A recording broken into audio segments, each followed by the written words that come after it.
प्रिय श्रद्धालुओं, जय श्री कृष्णा, जय श्री राम, जय श्री राधे राधे, जय श्री महाकाल। इस प्रवचन में आपको श्रवण कराएंगे कौरव पांडवों का संक्षिप्त इतिहास। युद्ध में प्राय सभी का संहार व्यास जी के द्वारा श्री भुवनेश्वरी की कृपा से गांधारी, कुंती, उत्तरादि को मृत संबंधियों के दर्शन, भगवान श्री कृष्ण बलराम का अंतर्ध्यान, पांडवों का हिमालय प्रवेश, परीक्षित को राज्य प्राप्ति और ब्राह्मण कुमार का शाप। सूत जी कहते हैं, आदरणीय द्रौपदी पांचों पांडवों की भार्या हुई। वह पतिव्रता स्त्री थी। उन पांचों पांडवों से द्रौपदी के 5 पुत्र हुए। सभी बालक बड़े सुंदर थे। सुभद्रा से अर्जुन का विवाह हुआ, जो भगवान श्री कृष्ण की बहन थी। अर्जुन उस कल्याणी सुभद्रा को भगवान श्री कृष्ण की सम्मति से हर कर ले गए। सुभद्रा से महान वीर पुत्र अभिमन्यु का जन्म हुआ। वह वीर बालक सम्रांगण में सदा के लिए सो गया। द्रौपदी के 5 पुत्रों की निर्मम हत्या हो गई। राजा विराट की पुत्री से अभिमन्यु का विवाह हुआ था। वह एक अनुपम सुंदरी थी। वंश डूब रहा था। उस समय उसने एक पुत्र उत्पन्न किया, जिसके प्राण अग्निबाण से निकल चुके थे। स्वयं भगवान श्री कृष्ण ने उत्तरा के उस बालक की रक्षा की। अश्वत्थामा के अग्निबाण से वह शिशु जल रहा था। भगवान ने अपनी अद्भुत शक्ति से उसे बचाया। वंश के समाप्त होने पर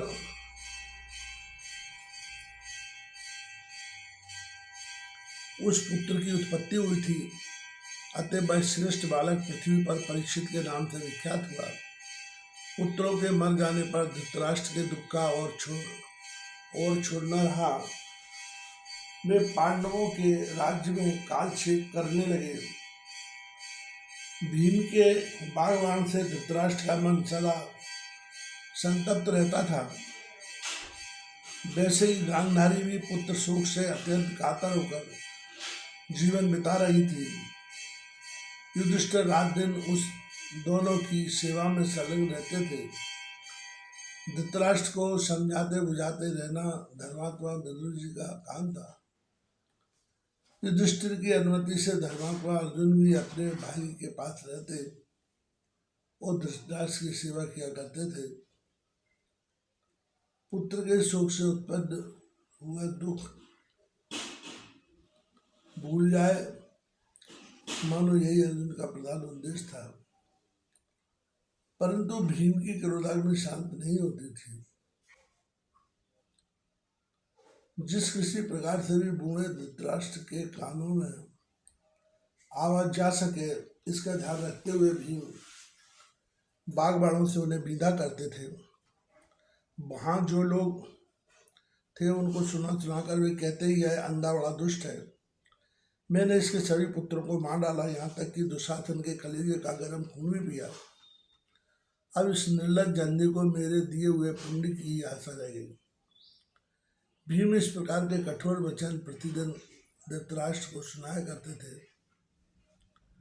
यह भीम प्रचंड मूर्ख है, यो कहकर धर्मात्मा अर्जुन धृतराष्ट्र को आश्वासन देते थे।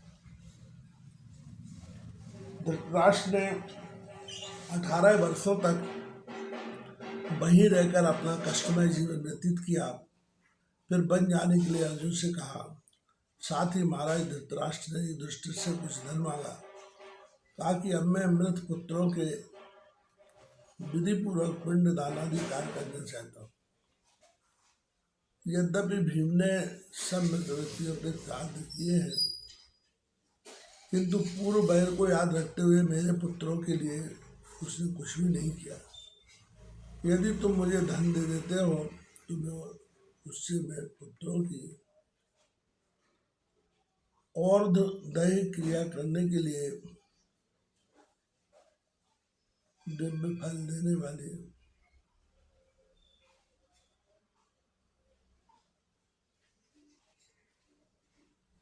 तपस्या करने के लिए वन में चला जाऊंगा। धर्मनंदन युधिष्ठिर पुण्यात्मा पुरुष थे। उनसे और विदुर जी से एकांत में बातचीत हुई। तब उन्होंने धनाभिलाषी धृतराष्ट्र को धन देने की बात मन में निश्चित कर ली। फिर युधिष्ठिर ने अपने सभी भाइयों को बुलाकर उनसे कहा, महाभागे धृतराष्ट्र पिता के तुल्य है, उन्हें साध करने की इच्छा है, मैं इन्हें धन दूंगा। अमित तेजस्वी युधिष्ठिर सबसे बड़े भाई थे। उनके आग्रहपूर्ण वचन सुनकर भीम की क्रोधाग्नि भड़क उठी। भीम ने कठोर वचनों से दुर्योधन आदि के हितार्थ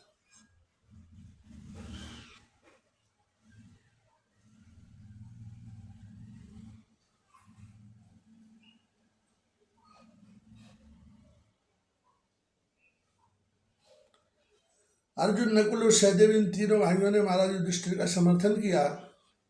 तब युधिष्ठिर ने धृतराष्ट्र को प्रचुर संपत्ति सौंप दी और अंबिका नंदन धृतराष्ट्र ने पुत्रों के श्राद्धादि कर्म सविधि संपन्न कराए। विप्रों को बहुत सा दान दिया। आर्त दैहिक क्रिया करने के पश्चात उसी क्षण वे गांधारी के साथ वन में चले गए। कुंती और विदुर ने भी साथ दिया। महामती धृतराष्ट्र के बन जाते समय संजय भी सहयोग देने को तैयार हो गए। पुत्रों के मना करते रहने पर भी उनकी बात न मानकर धर्मशिला कुंती धृतराष्ट्र के साथ वन में चली गई। भीमसेन एवं अन्य बहुत से वीर सभी गंगा के तट तक पहुंचाकर वहां से रोते बिलखते लौटकर हस्तिनापुर चले आए। गंगा के तट पर जाकर धृतराष्ट्र प्रभृति सज्जनों ने एक सुंदर आश्रम बनाया। उसे फूल से छाया गया था। मन और इंद्रियों को बस में करके वे वहीं तपस्या करने लगे। जब तपस्वी जीवन व्यतीत करते हुए उन्हें 6 वर्ष बीत गए, तब युधिष्ठिर ने खेद प्रकट करते हुए अपने छोटे भाइयों से यह वचन कहा, मैंने स्वप्न में माता कुंती को देखा है। वे वन में हैं और उनका शरीर दुर्बल है। अतः मेरे मन में आता है कि उन माताओं और पिताओं के दर्शन करने के लिए मैं वहां जाऊं। महात्मा विदुर और सर्व ज्ञान संपन्न संजय से भी भेंट हो जाएगी। मेरा तो ऐसा विचार है, यदि यह बात जचती हो तो हम सभी वहां चले। युधिष्ठिर की बात सुनकर सभी भाई सुभद्रा, द्रौपदी और विराट कुमारी उत्तरा एवं बहुत से अन्य नगर निवासी एकत्रित होकर चल पड़े। बूढ़े माता पिता को देखने के लिए सभी उत्सुक थे। सत्य उपाश्रम पर पहुंचकर सबने परस्पर भेंट की। जब वहां विदुर नहीं दिख पड़े, तब युधिष्ठिर ने धृतराष्ट्र से पूछा, महाराज बुद्धिमान विदुर जी कहाँ हैं? धृतराष्ट्र ने उत्तर दिया, विदुर तो बड़े त्यागी पुरुष हैं, उनके मन में किसी बात की इच्छा नहीं रहती। पास में कुछ रखते भी नहीं, कहीं गंगा के तट पर बैठकर सनातन श्री हरि का ध्यान करते होंगे। दूसरे दिन महाराज युधिष्ठिर गंगा के किनारे घूम रहे थे। देखा विदुर जी एकांत वन में बैठे तपस्या कर रहे हैं। शरीर बिल्कुल छील हो गया है। उन्हें देखकर राजा युधिष्ठिर ने कहा, मैं युधिष्ठिर आपके श्री चरणों में मस्तक झुका रहा हूँ। वे सामने खड़े हो गए। आवाज विदुर जी के कानों में पड़ी, किंतु उस समय पुण्यात्मा विदुर जी मिट्टी के धुएं जैसे हो गए थे, कुछ बोले नहीं। क्षण भर बाद उनके मुख से एक अत्यंत अद्भुत तेज निकलकर युधिष्ठिर के मुख में समा गया। क्योंकि वे दोनों धर्म के अंश होने के कारण परस्पर एक ही तो थे। इस प्रकार विदुर जी का 5 भौतिक शरीर शांत हो गया। युधिष्ठिर ने महान सुख प्रकट किया।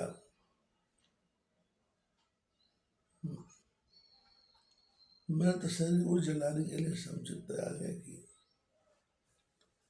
इतने में स्पष्ट सुनाई देती हुई आकाशवाणी होने लगी, राजा ने परम विदुर परम त्यागी पुरुष थे, उनका दाह करना उचित नहीं है, तो इच्छानुसार चले जाओ। आकाशवाणी सुनकर सब भाइयों ने गंगा के पवित्र जल में स्नान किया।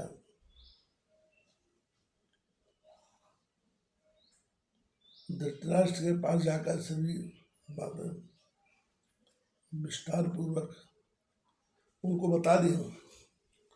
उस समय आश्रम पर समस्त पांडव तथा अनेकों नागरिक विद्वान थे। सत्यवती नंदन व्यास नारद एवं अन्य भी बहुत से महानुभाव मुनि युधिष्ठिर से मिलने के लिए आए थे। तब कुंती ने शुभ दर्शन व्यास जी से कहा, द्वैपायन मैंने अपने पुत्र कर्ण को जन्म के समय ही देखा है। तपोधन मेरा मन बहुत दुखी है, आप एक बार कर्ण को सामने उपस्थित करने की कृपा करें। महाभाग आज समर्थ पुरुष है, प्रभु मेरा मनोरथ पूर्ण करने की कृपा कीजिए। गांधारी ने कहा, मुने मेरे पुत्र सम्रांगण में चले गए, मैं भर आंख उन्हें देख भी न सक पाई। मुनीश्वर मेरे में पुत्र एक बार मुझे दिखाने की कृपा करें। सुभद्रा बोली, अभिमन्यु महान पराक्रमी वीर था, मैं प्राणों से भी अधिक उससे प्यार करती थी। तपोधन आप सर्व ज्ञान संपन्न हैं, मुझे उस पुत्र को देखने की बड़ी लालसा लगी हुई है, आप उसका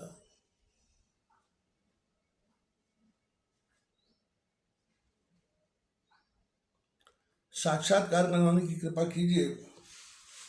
सूत जी कहते हैं, इस प्रकार के वचन सुनकर सत्यवती नंदन व्यास जी ने प्राणाम करके सनातनी भगवती जगदम्बिका का ध्यान किया।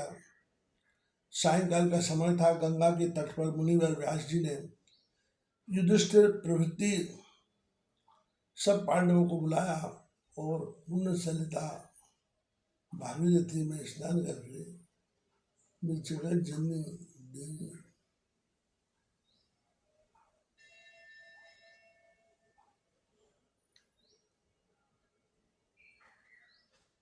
वे जगत जननी देवी दुर्गा की एवं स्तुति करने लगे। परम पुरुष श्री हरि जिनके आश्रय में आनंद करते हैं, जो सगुण निर्गुण स्वरूपणी एवं देवताओं के अधिष्ठाती है, उन मणिदीप निवासी भगवती भुवनेश्वरी की उन्होंने वंदना की। कहा, देवी जिस समय कोई भी देवता नहीं रहते उस समय भी तुम विराजमान रहती हो, मैं तुम्हारे चरणों में मस्तक झुकाता हूँ।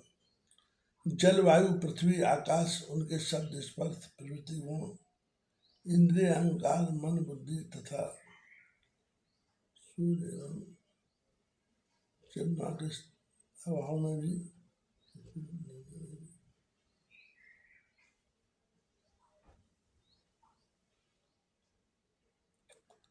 भगवती जगदम्बिके मैं तुम्हें प्रणाम करता हूँ।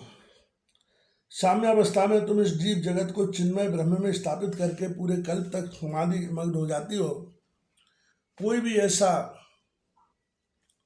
विवेकी पुरुष नहीं है जो तुम परम स्वतंत्रतामयी देवी को जान सके। माता, ये प्राणी अपने मृत व्यक्तियों को पुनः देखने के लिए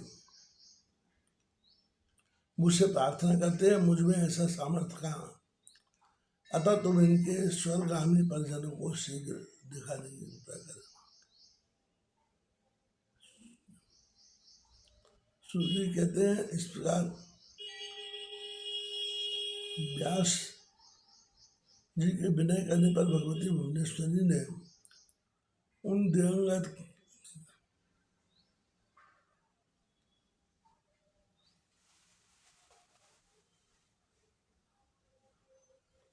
सूत्री कहते हैं, इस प्रकार व्यास जी के विनय करने पर भगवती भुवनेश्वरी ने उन दिगंबर सभी नरेशों को बुलाकर उनके सामने उपस्थित कर दिया। लौट कर आए हुए अपने परिजनों को देखकर कुंती गांधारी, सुभद्रा, उत्तरा एवं संपूर्ण पांडव मोह में पड़ गए। व्यास जी अमित तेजस्वी पुरुष हैं, उन्होंने इंद्रजाल के समान यह घटना उपस्थित करके भगवती माया का ध्यान किया। तत्पश्चात उन स्वर्गवासी वीरों के पुनः लौट जाने की व्यवस्था कर दी।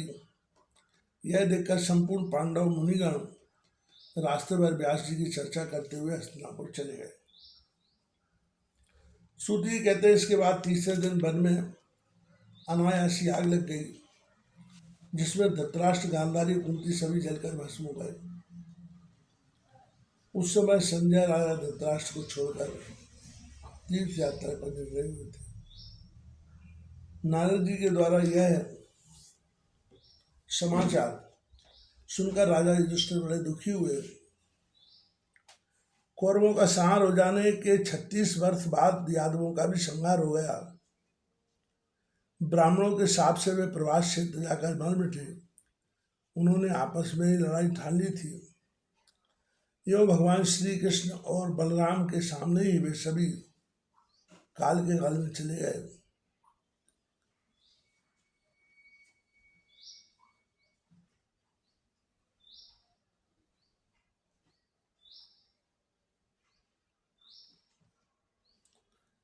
बलराम जी ने भी शरीर त्याग दिया। भगवान श्री कृष्ण बहेली के बाण के ब्याज से अंतर ध्यान हो गए। श्री कृष्ण साक्षात हरि हैं। पूर्व शाप की रक्षा करने के विचार से उन्होंने जो लीला संवरण की। भगवान श्री कृष्ण के अंतर्धान होने की अप्रिय बात सुनकर वसुदेव जी ने भगवती भुवनेश्वरी का ध्यान किया और प्राणेंद्रियों को पवित्र करके वे सदा के लिए शांत हो गए। तत्पश्चात महान दुखी होकर अर्जुन प्रवास क्षेत्र में से गए।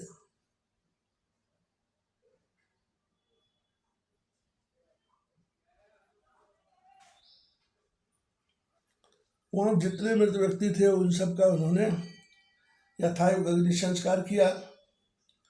तदनंतर समुद्र ने भगवान श्री कृष्ण की उस पुरी को डुबो दिया। अर्जुन सब लोगों को लेकर वहां से चल चुके थे। मार्ग में चारों ओर अहीरों ने उनके सभी वैभव छीन लिए। उस समय अर्जुन का सारा प्रभाव प्रस्थान कर चुका था। इसके बाद इंद्रपुरी में पहुंचकर अर्जुन ने अनिरुद्ध कुमार वज्रनाभ को वहां का राजा बनाया। व्यास जी के सामने अपनी वेदना प्रकट की। तब उस मुनि ने अर्जुन को आश्वासन दिया, महामते, जब भगवान फिर धरातल पर पधारेंगे तब तुम भी साथ आ जाओगे। उस समय तुम्हारा प्रचंड तेज पुनः प्रदीप्त हो उठेगा। व्यास जी के स्वामी वचन सुनकर अर्जुन हस्तिनापुर चले गए। उन्होंने महान खेद प्रकट करते हुए सारी बातें युधिष्ठिर से कह सुनाई। भगवान श्री कृष्ण का ज्ञान हो।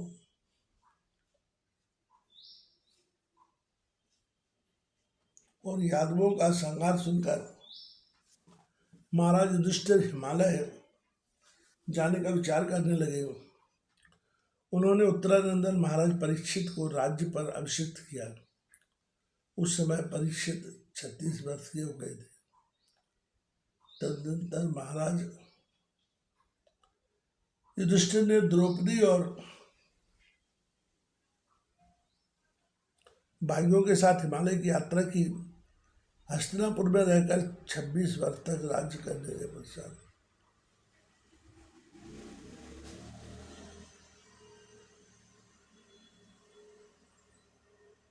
उन 6 व्यक्तियों ने हिमालय में जाकर शरीर त्याग दिया। राजर्षि परीक्षित भी बड़े धार्मिक पुरुष थे।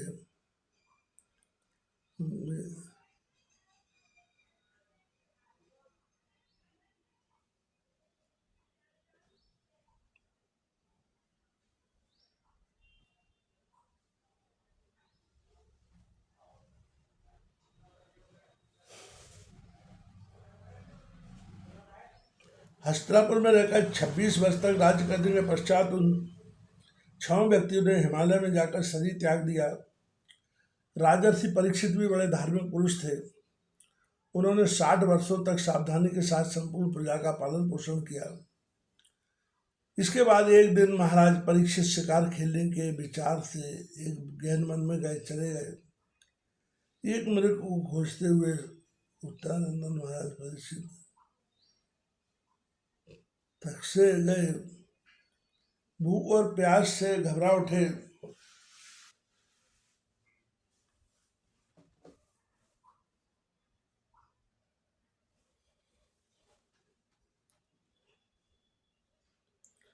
उनके सर्वांग धूप से संतप्त हो रहे थे। इतने में पास ही एक मुनि दिखाई पड़े।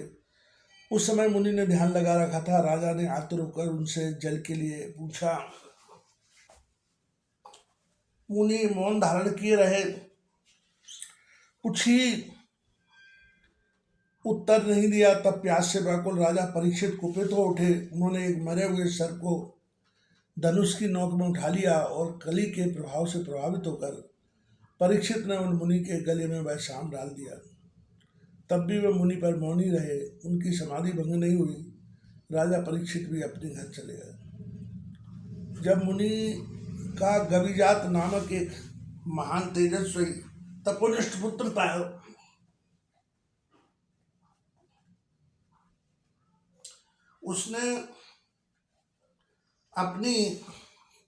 उसने अपरिमित शक्ति थी।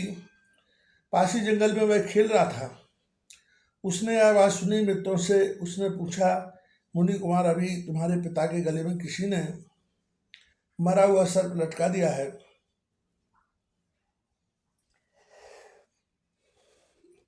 मित्रों के मुख से यह वचन सुनकर वह मुनि कुमार क्रोध से तमतमा उठा।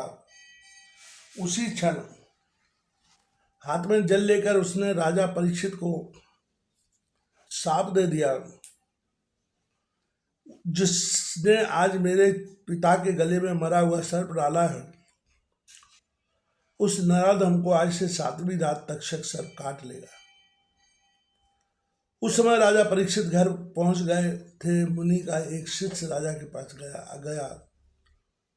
उसने मुनि कुमार गविजात का दिया हुआ शाप महाराज परीक्षित को कह सुनाया। विप्र ने शाप दे दिया है, यह निश्चित समाचार राजा को मिल गया। शाप किसी प्रकार टल नहीं सकता। यूं विचार कर महाराज परीक्षित ने अपने वृद्ध मंत्रियों से कहा, विप्र ने मुझे शाप दे दिया है, मेरा अपराध तो था ही। मित्रवरो, मुझे अब क्या उपाय करना चाहिए? अब आप लोग इस विषय में विचार करें।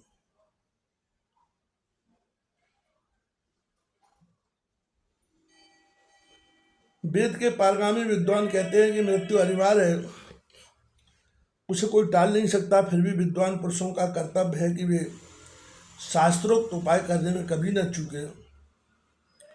कितने यत्नवादी विद्वान कहते हैं कि भलीभांति सोच समझ कर उपाय करने से दुर्लभ कार्य भी सिद्ध हो जाया करते हैं। मणि मंत्र और औषधि के प्रभाव की भांति उपाय का परिणाम भी निश्चित रूप से जान लेना बड़ा कठिन है। मणि मंत्र और औषधि यदि पूर्ण अभ्यस्त हो तो उनसे क्या नहीं हो सकता। पूर्व समय की बात है, एक मुनि की स्त्री को सर्प ने डस लिया, वह मर गई। मुनि ने मंत्र के प्रभाव से उसे जिंदा जिला दिया और अपनी आधी आयु दे दी। अतः विवेकी पुरुष को हमारे के ऊपर ही सर्वथा निर्भर नहीं हो जाना चाहिए। मंत्री वरो, मुनि का यह उदाहरण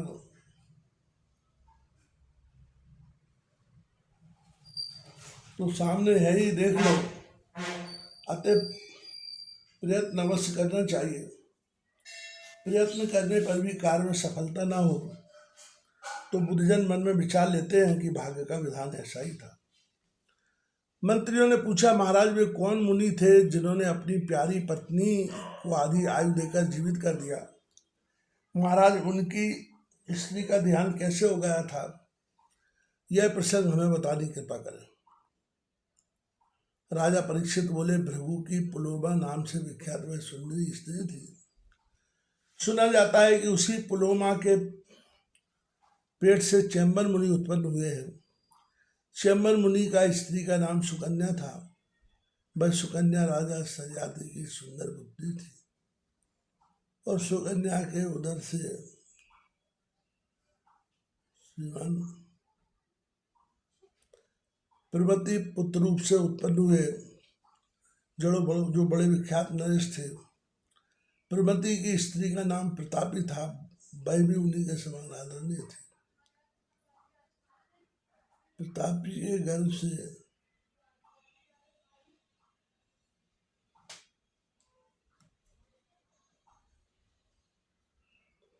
यह सुकन्या राजा सजाति की सुंदर पुत्री थी।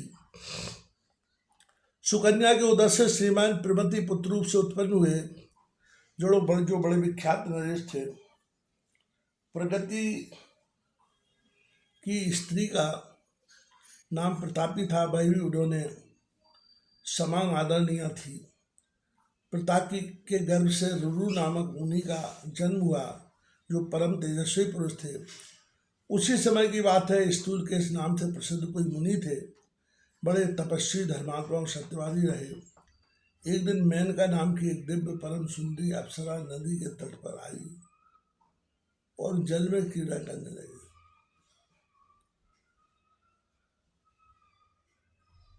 त्रिलोक सुंदरी उस अप्सरा से विश्वामित्र नामक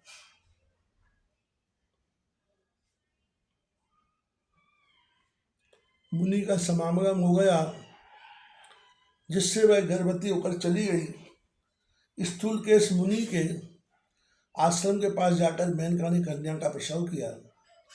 त्रिलोक सुंदरी उस अनाथ कन्या को नदी के तट पर देखकर मुनि स्थूल केश ने अपने पास रख लिया। उसके द्वारा वह पाली पोसी गई। मुनि ने उसका नाम ब्रह्म द्वारा रख दिया। समय पाकर वह युवा स्त्री हो गई। उसमें सभी लक्षण उपस्थित हो गए। मुनिवर रुरु ने उस ब्रह्म द्वारा नामक कन्या को देखा।